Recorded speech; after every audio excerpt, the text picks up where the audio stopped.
Hello, I'm Doug Montgomery, the instructor for your experimental design MOOC. I'd like to welcome you back to the first of our fall 2024 Fireside Chats.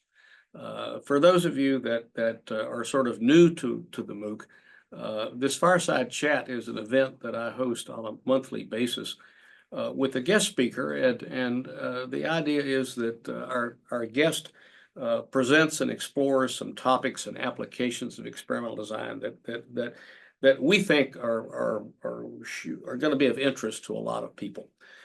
We always leave some time at the end of the presentation for some Q&A. This is a great time for you to ask questions.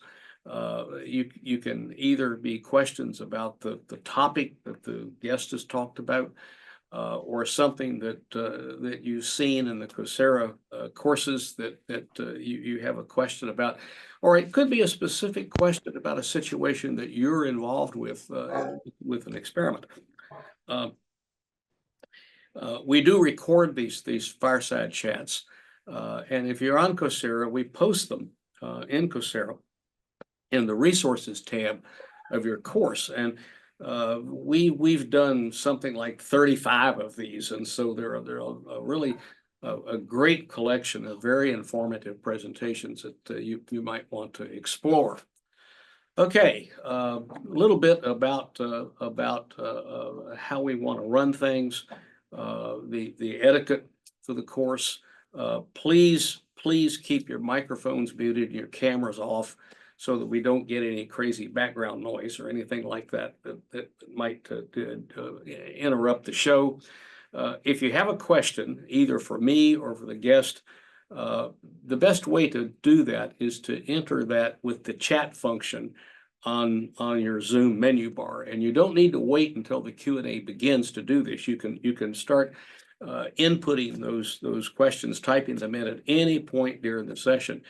And we'll try to get all of these questions answered during this time period. But if we don't, we'll try to respond to those in Coursera for those that are enrolled in the course. So that's sort of how we're going to try to run things.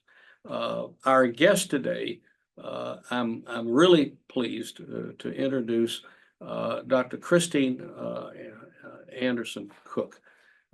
She is retired now from the Statistics Sciences Group at Los Alamos National Laboratory. While she was there, she was a contributor to a large number of projects in the areas of nuclear nonproliferation, sequential design of experiments for carbon capture, cybersecurity, complex system reliability, and using data competitions to advance algorithms for detecting the presence of radioactive materials. Before joining Los Alamos Labs, she was a faculty member in the Department of Statistics at Virginia Tech. She's a prolific researcher in the areas of experimental design, response surface methods, graphical methods, reliability, multiple criteria optimization, data-centric decision-making. She's extremely well published. I am honored to be a co-author of a book with her. She is a fellow of the American Statistical Association and the American Society for Quality. She has received the NBIS, that's the European Network for Business and Industrial Statistics, George Box Medal, and the ASA Quality and Productivity Section, Gerald J. Hahn Achievement Medal. She's a recipient of the Schuart Medal from ASQ and the Stats Division of ASQ's William G. Hunter Award. So she's been well recognized for the quality of her work. So with that, I think we're ready to get started. And Christine, the show is yours. All right. Thank you, Doug. It's nice to be back here with you on this Coursera, and certainly exposing people to lots of design of experiment stuff seems like a really good investment for a lot of their futures. All right. I'm going to share my desktop here, and does that look there? That looks all right. So today I'm going to talk a little bit about opportunities for big data, which I think is something that's really popular these days, and design of experiments, and where there are sort of synergistic opportunities for those two to complement each other and turn into something very powerful. When I talk to people about big data, they often make the assumption that maybe that means we don't need designed experiments anymore, that if you just have enough data, then you can answer all of the questions that you have. And so this really just outlines some of the opportunities where I think not only can design of experiments do something to enhance big data, but it's really sort of a nice opportunity for us to take full advantage of all the power that design of experiments offers. All right. So this is the next half hour or so is based on a discussion paper that was in Quality and Reliability Engineering International last year. And it was written with my co-author, Lulu, who's at the University of South Florida. The people on the right-hand side are the 5 discussants that wrote and talked about things in the paper. And I would encourage you to look at the paper and in particular the discussion, just for a well-rounded view of sort of where these opportunities lie for the synthesis between design data collection and the big data. So that's where we're headed. And the applications I'll talk about today, I'll give sort of a quick overview of that. But the paper has a lot more detail if you're interested in reading more. All right. There we go. So here is the plan for the talk. First, I'll just make sure we're on the same page with what I mean by big data.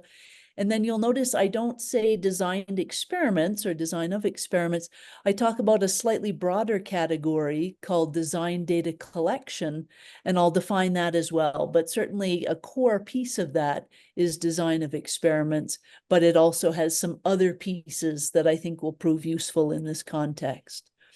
And so we have a not exhaustive list of potential situations for this synergy between big data and design data collection. And I've grouped them into 3 big categories. Before we collect big data, the actual big data itself, and then what we can do as we wrap up our study after the big data are available to us. And throughout, there'll be some examples from my time at Los Alamos National Lab that sort of hopefully hit home the point of the opportunities that are there. Right. So I think we all have a notional idea about what big data might be, but let me just sort of firm up some of the possibilities that we have. The first one is if we have a large number of observations. So think of a very tall table where for credit card transactions, even in one day, that's going to be a very large number of rows in our table.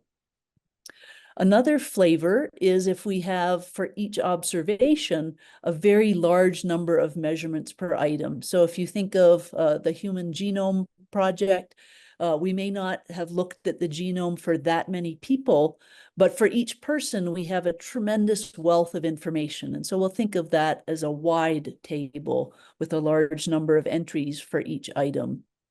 Obviously, we can have a combination of that, a large number of observations for a tall table, and then a wide table if we measure lots of things for each observation.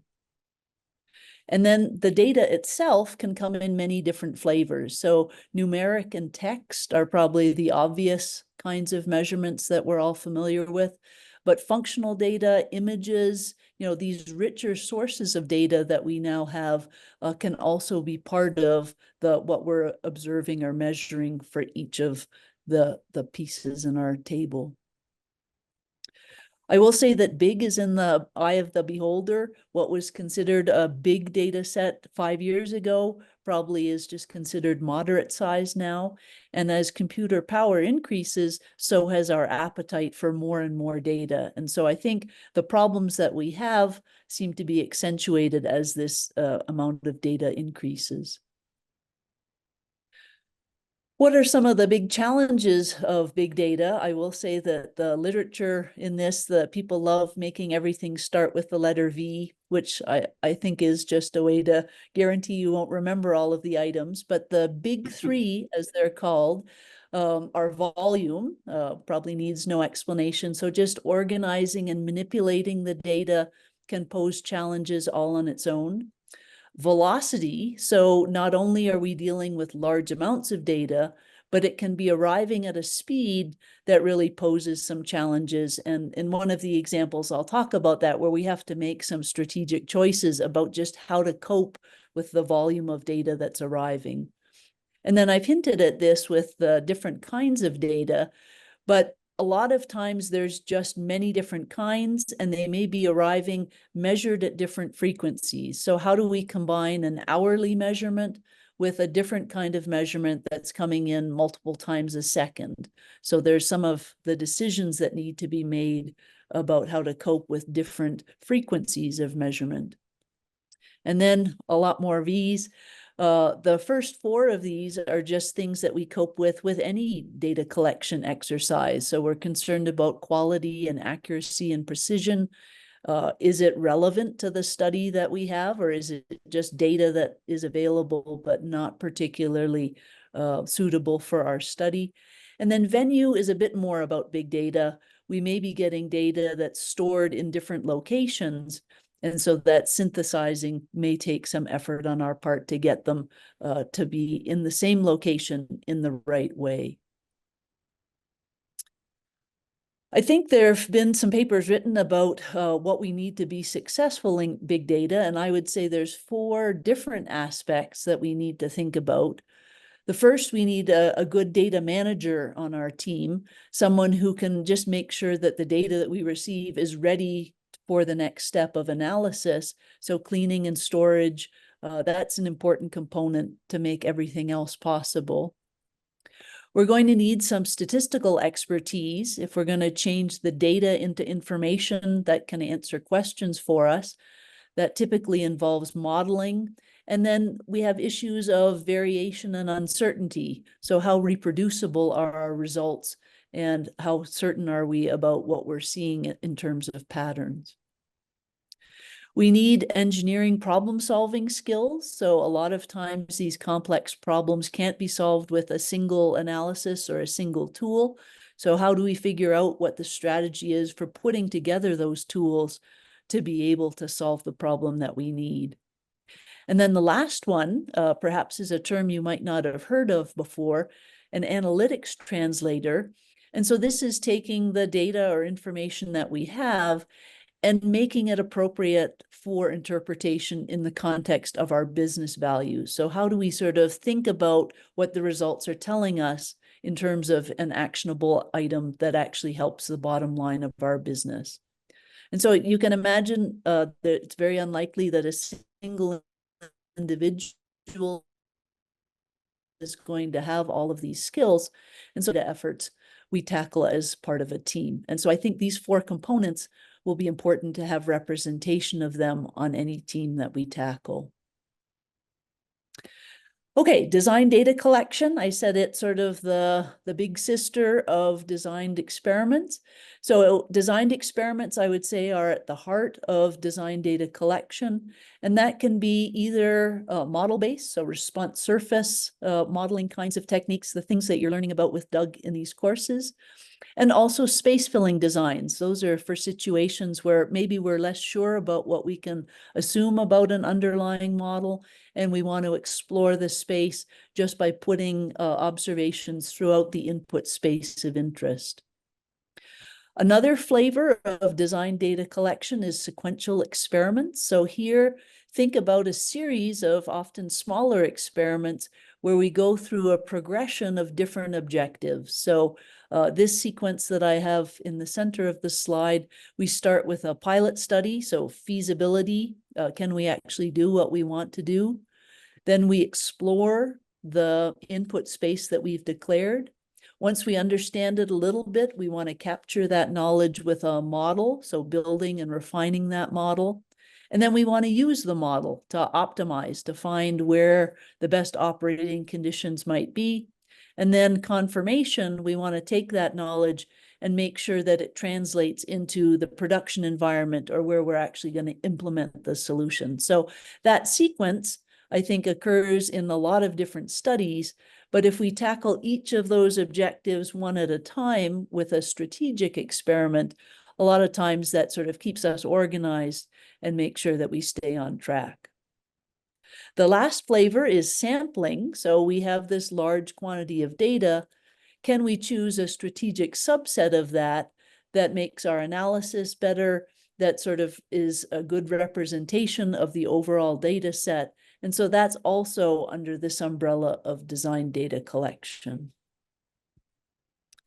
Okay, so the heart of the talk is to look through these different scenarios, and it's not an exhaustive list, but perhaps it'll give a suggestion of where we can think about the opportunities, and in 3 categories. And so now I'll tackle before we actually get to the big data collection. So the idea here is that we can use a preliminary set of data to help us refine the focus of our big data collection effort. Usually collecting big data is expensive, and so the better prepared we can be in the early stages, that's going to guarantee that our big data is more useful to us. If we're strategic about that preliminary set of data, we can actually be more effective and more efficient. And as I'm sure you've learned in your courses, anytime we do a designed experiment, a key first step of that is to figure out what are we trying to do. And so I think that's an advantage of combining design data collection with big data, is that's another moment for us to make sure we know what the goal of the study is and to make sure that the right data are collected. The other option in the before big data category is to think about measurement assessment. So before we collect a lot of data, let's make sure that it's of sufficient quality, so that's accuracy and precision, to be able to answer the questions that we have. So let me talk about this in the context of a carbon capture experiment that I was involved with. So the goal here is to develop new technologies to be able to capture carbon dioxide from industrial smokestacks. So this is all in the spirit of mitigating some of the consequences of climate change. And so the way that we ran the project was promising options for these new technologies were first tested at the bench scale, so something that fits on a desktop. The most promising of those were moved to lab scale, so something that fits inside a room. And then we moved to pilot scale. And then the picture bottom right shows a full-scale test facility. So this one happens to be in Norway, where we're doing the final test before we release these technologies to companies to use to start to collect the carbon dioxide. So at the start of each of these scales, we're going to run some preliminary experiments to just make sure we understand what's going on. So are we sure what we're trying to accomplish? And is the data of sufficient quality to be able to get us the answers that we need? And we did that for each of the scales to make sure that the next step, when we collected the big data as we tested these technologies, we were able to make sure we were getting what we needed to answer our questions. Okay, the next category, the actual big data, is certainly the most diverse set of options. And I think these represent some really interesting opportunities for us to sort of synergize big data with design data collection. The first one is perhaps the obvious one. If we have the ability to manipulate the inputs to generate big data, why not just make it a giant designed experiment? And so that has the advantage that if we're manipulating the inputs, that allows us the much stronger conclusion of being able to establish a causal connection between those inputs and the responses that we're going to collect. Key things to focus on are making sure we have the right input space of interest, that we're collecting data that targets the questions that we need to answer, and that we're still staying within budget in terms of being able to store and do the analyses that we want with the data set that we're collecting. So my example for this is a urban radiation detection data competition that we hosted at Los Alamos.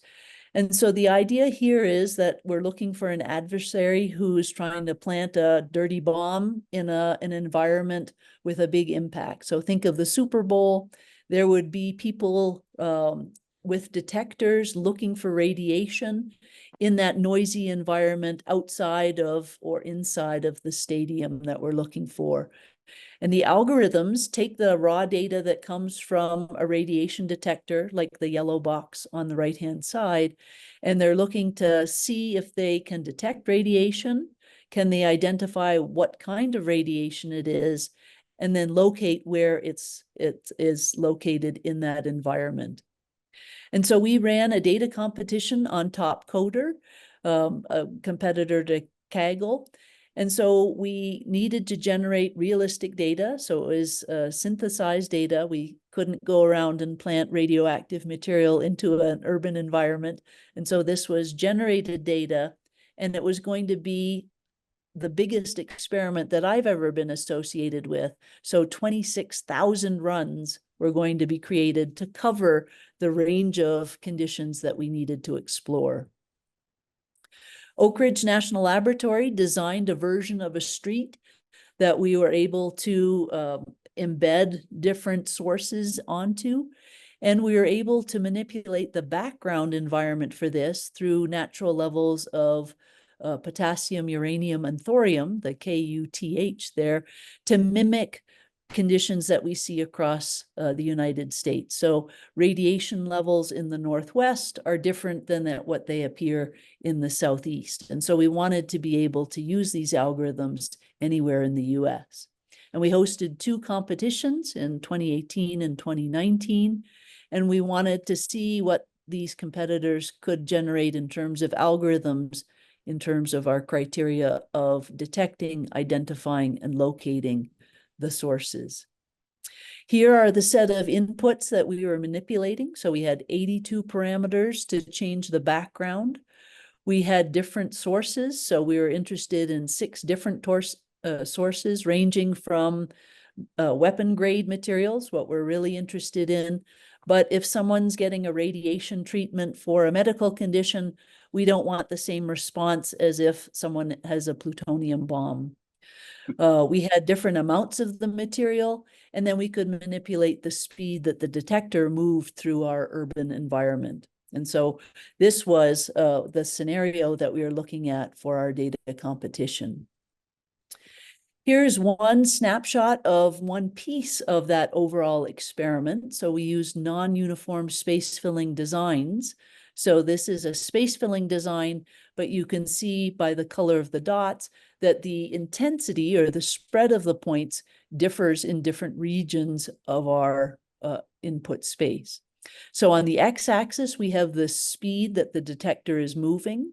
And on the y-axis, we have the signal-to-noise ratio. So the top left corner corresponds to the easiest case, where the detector is moving slowly, and we're looking for a large blob of radioactive material. The bottom right corner is the hardest condition, where the detector is moving quickly, and we're trying to detect a small amount of material. And so we spread our training and test set data unevenly, where we trained on easier scenarios, and then we gave out prize money for the data competition based on good performance for the most difficult scenarios. And then we had multiple scenarios for our 6 different radioactive materials, and we cobbled this together into a 26,000 run experiment. Okay, the second category where we have an opportunity for design data collection in combination with big data is in simulation studies. And so if we're trying to demonstrate the capability of a new method or compare it to existing methods, then a lot of times we have to demonstrate that across a range of different usage conditions. And so often these have been sort of one factor at a time, or even just haphazard choices of situations. The worst case would be if we cherry pick, so we look at some different situations and then we say, oh, look, our method performs well here. Let's just summarize those results. But I think if we use a full factorial or a fractional factorial to cover the input space that we're trying to demonstrate capability for, that gives us a very efficient way of summarizing results, and we can use models instead of cumbersome tables to summarize how the method performs across different conditions. All right, the third category is sequential design of experiments. And this idea of small experiments, each with a specific objective, can be very powerful for helping us gain control of our studies. So returning to the carbon capture example, let's think about the full-scale set of experiments. We started off with a small exploratory experiment to verify that everything we had learned at smaller scales still held true, or to understand how well it held true. Then we refined our models by targeting more data where we are seeing some differences of what happened at the smaller scales to what we are observing at the full scale level. Once we had those refined models, then we could optimize to find the best settings for this scale. And then ultimately, we just ran a confirmatory experiment that established what the ideal conditions were, that we could then disseminate that for people to use in industry. So each of the steps has a defined purpose, and we're collecting data specific to that purpose. Okay, the next one is a little bit different. In some situations, we have to declare what the data set is that we're going to be collected for approval or for funding purposes. And so once we have that full experiment, we have some opportunities about how we actually implement the collection of that data. And so that's what this category is about.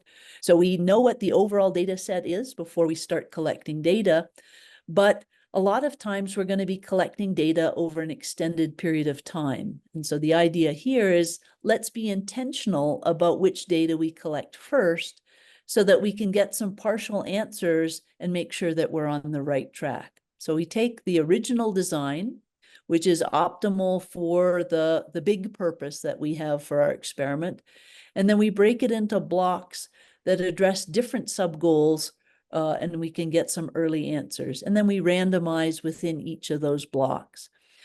A lot of times this doesn't change the overall cost of the experiment, but it does allow us to get early answers and sort of make sure that our assessment or the assumptions that we made are in fact valid. So here is an example of that. So the context is that we're seizing nuclear materials internationally, and it's very important for us to be able to figure out where those materials were produced. So there's regulatory agencies internationally that prevent people from generating nuclear materials. And so if we're finding materials that aren't accounted for, we have to figure out who made them and what process did they use. So the way that we tackled this was with a designed experiment that produced materials in as diverse a manner as we knew that they could be produced. And then for each sample that we have, and you can see 3 in the top right corner, we measured everything we could about them. So physical, chemical, morphological characteristics of them. And so when a new sample is seized, what we want to do is be able to say, it's closest to this material that we produced. So therefore, we think it was produced using these production conditions. And oftentimes that gives us a clue as to who in fact was the one who produced it. So technical challenges, obviously, anytime you're making radioactive materials, there's a lot of rules and regulations and constraints that kept the size of the experiment relatively small. So in this case, we're looking at a plutonium-3 oxalate. We had 6 different factors, and we needed lots of approval for this 76 run experiment. So it's one categorical factor, the oxalate feed being solid or in solution, and then 5 other factors that we could manipulate for that. So this we gave to a panel of experts, and they approved this overall design. It was going to take more than 2 years to collect these 76 samples. And so we broke our design into 3 stages. So the first stage really was just testing the range of factors and trying to see some initial trends. So that was the first batch that we ran. The second stage, when combined with the first stage, allowed us to estimate the full first order model for all 6 of the factors. And then the third stage filled in the remaining runs, and that was able to estimate the full model that had some quadratic and interaction terms with it. And so in this way, instead of waiting the full 2 years to get some answers, in a couple of months, we were able to get some preliminary answers and make sure that we were on the right track. Didn't change the cost of the experiment, but instead it just allowed us to get information on the fly. Okay, again, a diverse collection. So this is adaptive experiments, also known as online controlled experimentation. And this is an emerging area where I think there's a lot of activity, particularly in web design and other web-based scenarios.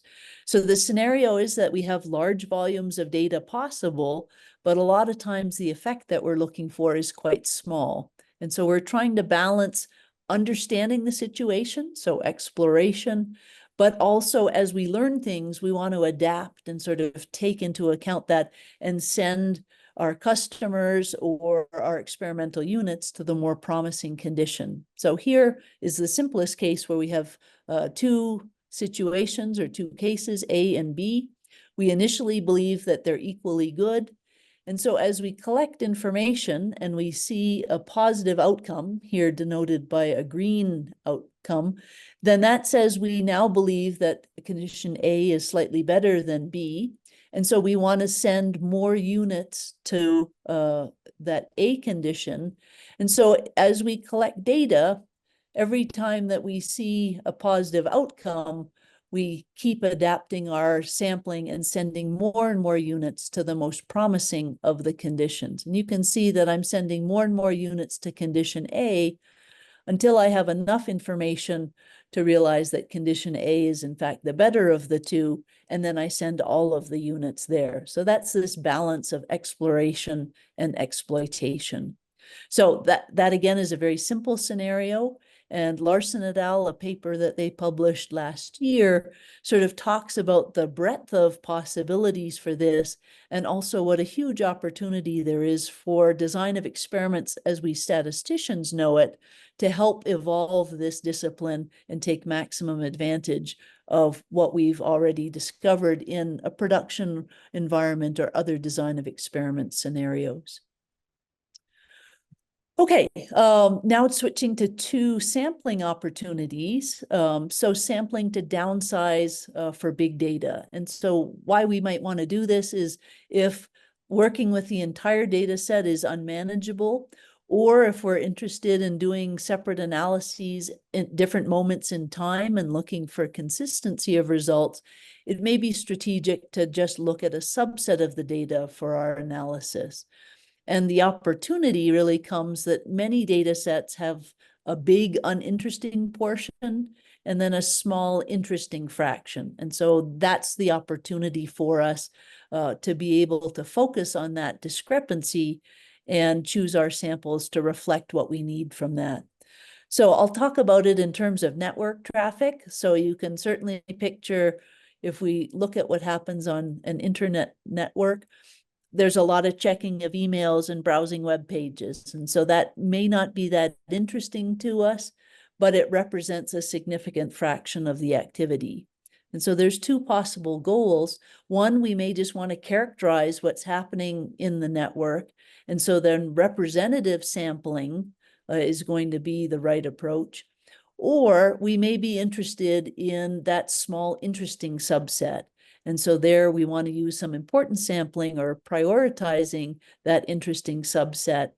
And the key distinction is one sampling strategy isn't going to do those two different goals well. And so it's very important that we understand what we're trying to accomplish with our big data analysis to then choose the correct subset to maximize what we can learn.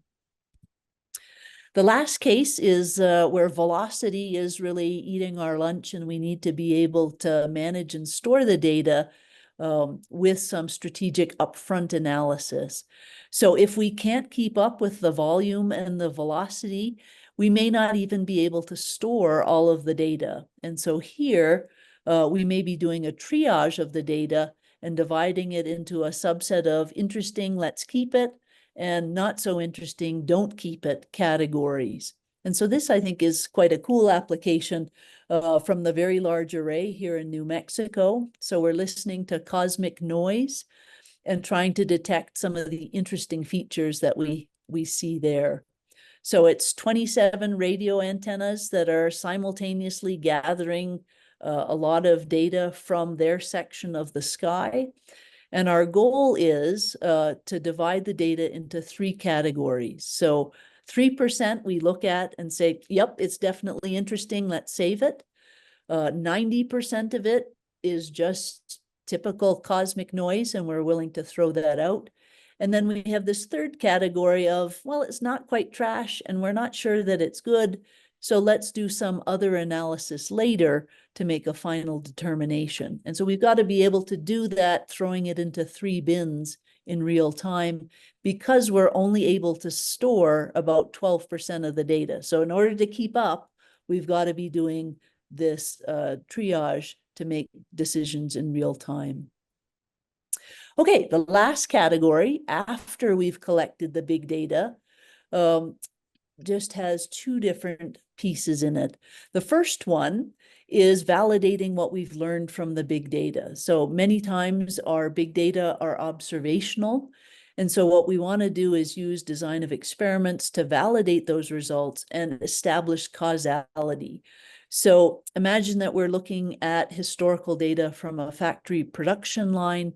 And what we notice is we seem to have a higher quality product when conditions in the factory are cooler. Well, before we roll out a solution that cools down all our facilities, maybe we should check and make sure that that's the causal connection, that cooler does actually drive increases in the quality of our products, and do that locally with a small designed experiment.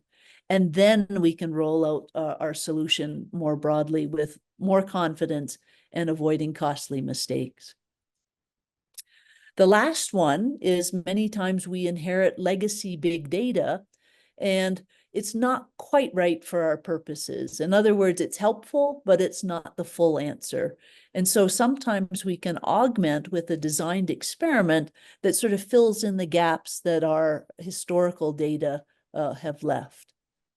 So the idea is to leverage what we have, but then fill in with a designed experiment.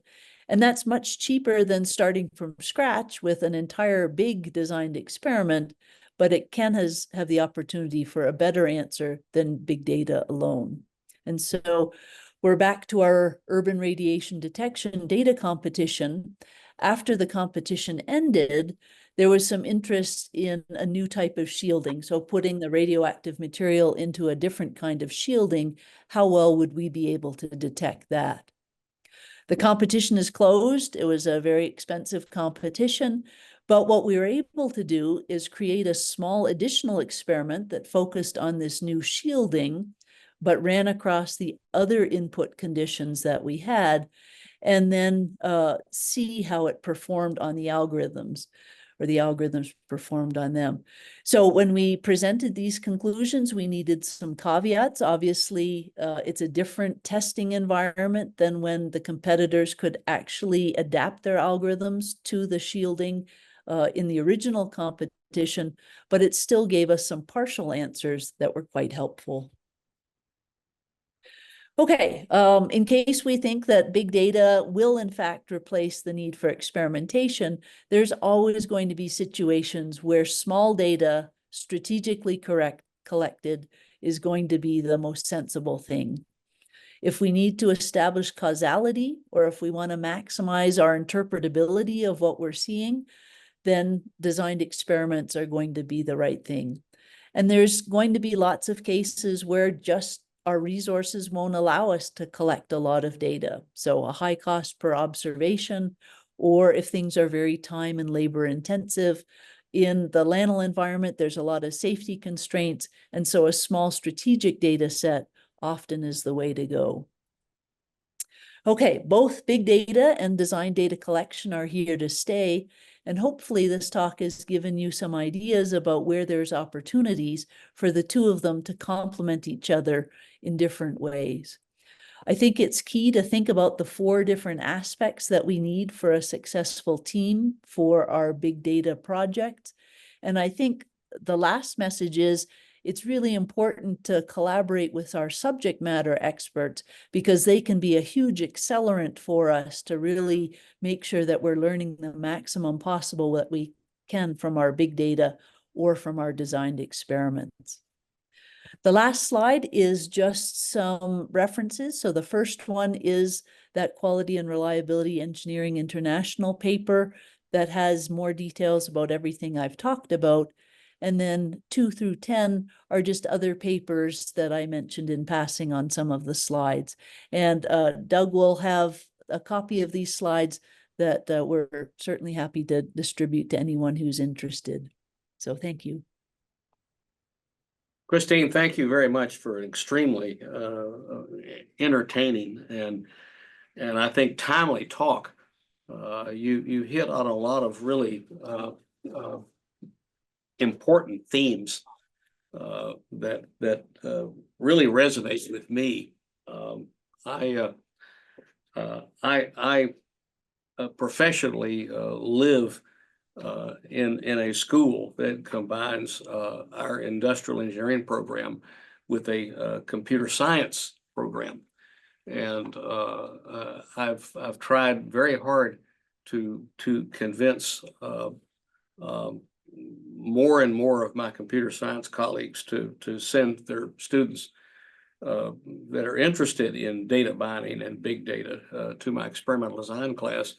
I haven't been very successful at it. The class is huge to begin with, and I'm not really necessarily looking for any more students, but I have people from every other engineering discipline and almost no computer science students. And so I'm going to see if I can find a way to force them to watch this talk, because I think they would probably learn something. Okay, we've got questions, and maybe we ought to hop into these and try to deal with them fairly efficiently. Can you see the questions, or do you need? I can. Well, I'd better read them because our participants, I'm sure, can't see them, and so I'm going to read them, and then we can talk about the answer. So here's the first question. It says, "Can I use pure error in response surfaces for analyzing the results because it's set to default estimate, and what that means, or is there a situation for using pure error, and what is the difference of choosing pure error specified or choose default estimate in the estimates error specification settings?" And I'm not sure exactly what that error specification settings comes from, but I know that in response surface studies, we often do replicate some runs to get an estimate of pure error. But anyway, do you have some thoughts about what this question is addressing?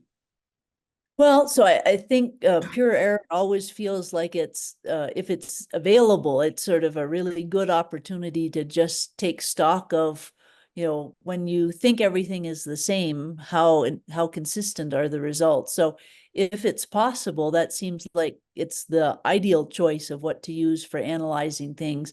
But a lot of times it's hard to persuade people to do a lot of replicates. And so that may be a very small number of degrees of freedom available. And so then I think some lack of fit and some other degrees of freedom that are available can really strengthen your ability to draw some stronger conclusions. But pure error is very valuable. And certainly in my career, I spent a lot of time convincing people that they should run at least a few replicates, because they often get surprised at how much natural variability there is in their process. I've had the same experience. People are very often uninterested in saying, well, we already did that. You know? And then, you know, you try to explain that, well, you know, there is variability in this system, and understanding how big that is an important part of your study. Okay, so the next question, it says, how do we do the mean separation of treatment combinations? Suppose in a 2-factor or 3-factor experiment, AB or maybe the ABC interaction is significant. I've always found graphical methods to be helpful in doing this. You know, I can recall many examples of experiments where the results included a significant 2-factor interaction, and just being able to graphically draw that interaction and show what happens when you change A over its range with B at different levels is very informative and adds a lot to the interpretive value. What are your thoughts about that? Do you think graphics is a good way to do this? I think so, and I think maybe just another message is, you know, don't be fooled into thinking that interactions aren't there. So I think just look for them, build your experiment to be able to estimate them is so important, because, you know, our universe is pretty complicated and interactions show up, and you want to be able to find them. And then I think graphics are really a great way to understand them yourself, but also to communicate that to others. I think that's great. And there are even in my class, I even talk about using graphics to analyze 3-factor interactions, which is kind of tricky. You know, what I often suggest doing is looking at the AB interaction at different levels of C, you know, and you know, trying to see exactly what the structure is by that kind of graphical approach. Yeah. Okay, next question. When applying treatment to a group of products cannibalizes the sales from the remaining products, what's the best way to accurately measure the treatment impact? From what I've read, switchback experiment might be a good method, but it's rather difficult to implement. What are some other alternatives? I don't know that I know what switchback experiments are. Do you? That's not actually a term I've heard of before. No, I haven't either. I would. I'm gonna plead lack of familiarity here on this question. Yeah. And if the person gave us this question could provide some more information, maybe to me directly, I'd be glad to try to answer it. But I'm not surely sure I understand the context of what the question is. And I don't know what the switchback experiment is at all. That's something I'm just completely unfamiliar with. Sorry.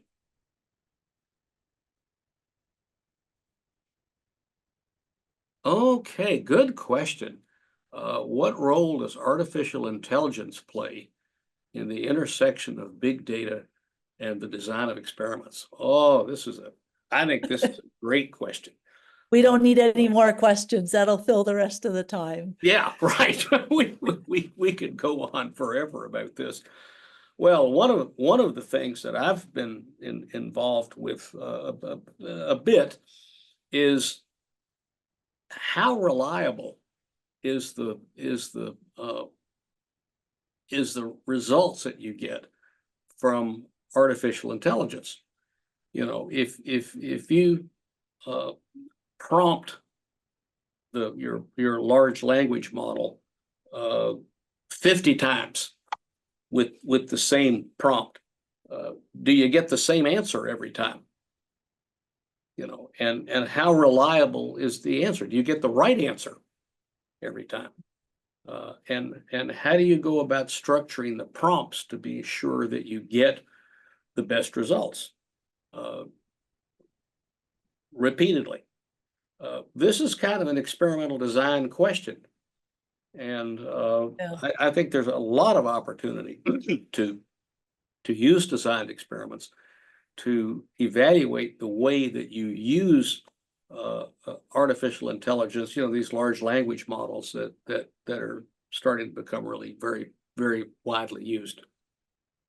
What do you think about that?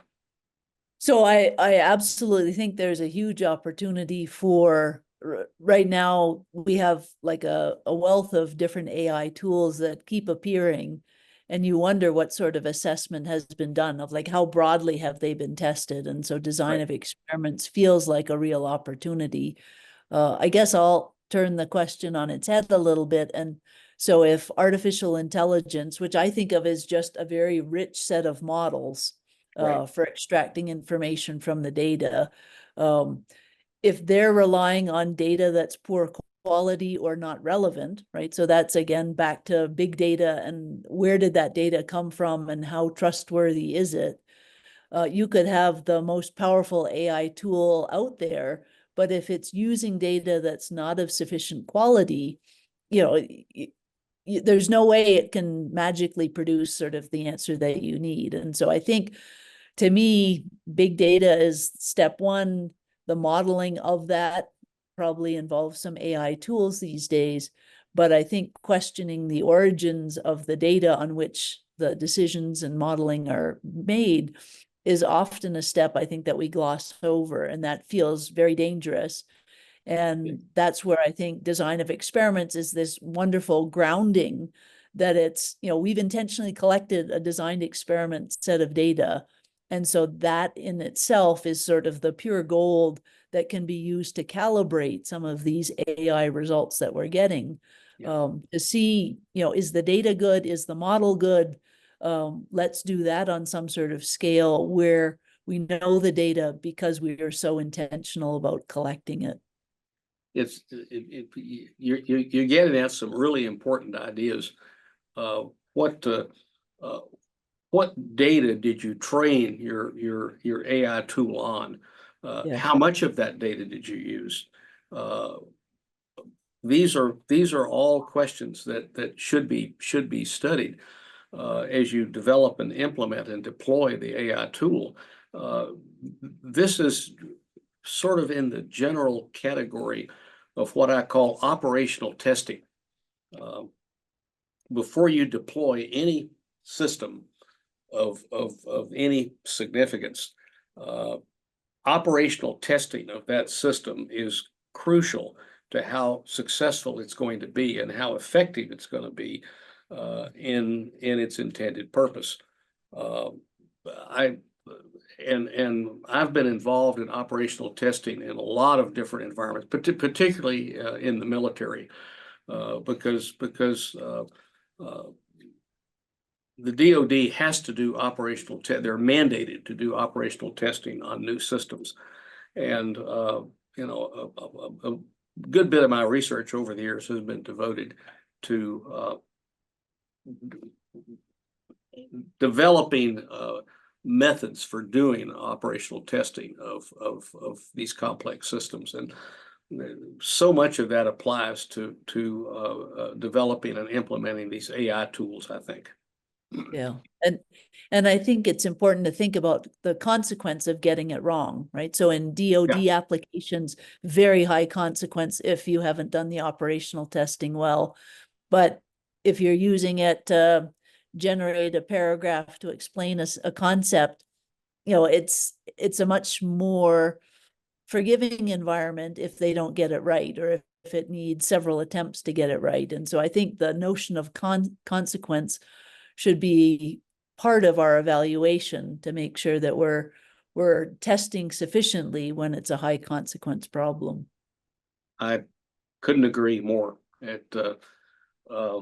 it just seems to me that this whole development of these AI tools is an area that's rich with opportunities for using designed experiments.